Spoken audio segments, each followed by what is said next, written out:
City হাট রাজশাহী। ঈদকে কেন্দ্র করে উত্তরের অন্যতম এই হাটে ক্রেতা বিক্রেতাদের দৌড়ঝাঁপ।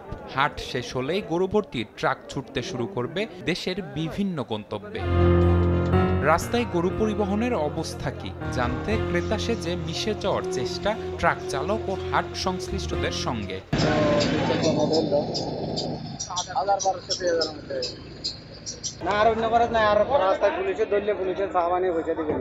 আমাদের চিটাং যাইতে অথবা 15-20 দাম বাড়ে না 10-12 দাম বাড়ে। পাওয়া গেল মহাসড়কে চাঁদাবাজির তথ্য।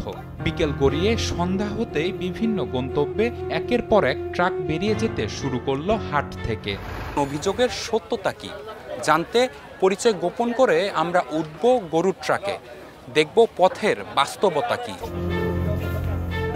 রাত 11:30 চট্টগ্রাম গ্রামে একটি ট্রাকে সময় সংবাদ, কিন্তু হাট থেকে বের হওয়ার পরই থমকে যায় গতি। দাবি করা হয় চাঁদা। কিসের চাঁদা জিজ্ঞাসা করতেই করা হয় অকথ্য ভাষায় গালিগালাজ।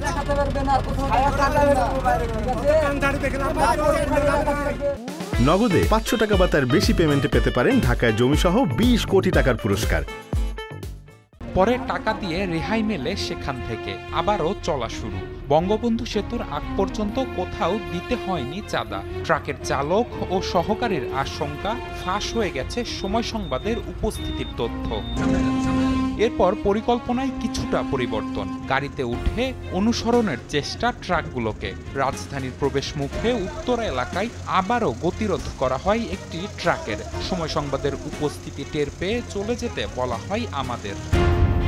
পূর্বাঞ্চলের 300 ফুট এলাকায় আরেকটি পশুবাহী ট্রাক অনুসরণ করে সময় সংবাদ। পরে পথে রূপগঞ্জ থানা পুলিশের একটি চেকপোস্টে থামানো হয় সেটিকে। কিছুক্ষণ পর ছেড়ে দেয়া হয় টাকা নিয়ে।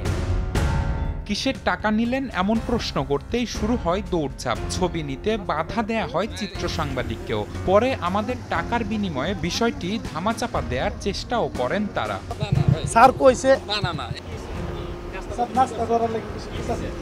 চালকরা বলছেন এমন চাঁদাবাজি নিত্যদিনের ঘটনা।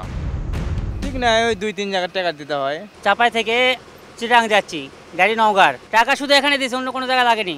লাঠি তো অবশ্যই থাকে পোলাপানের হাতে।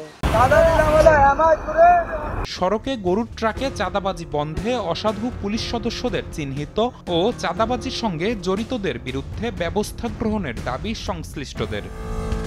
নিবিড় সাহা, সময় সংবাদ, ঢাকা।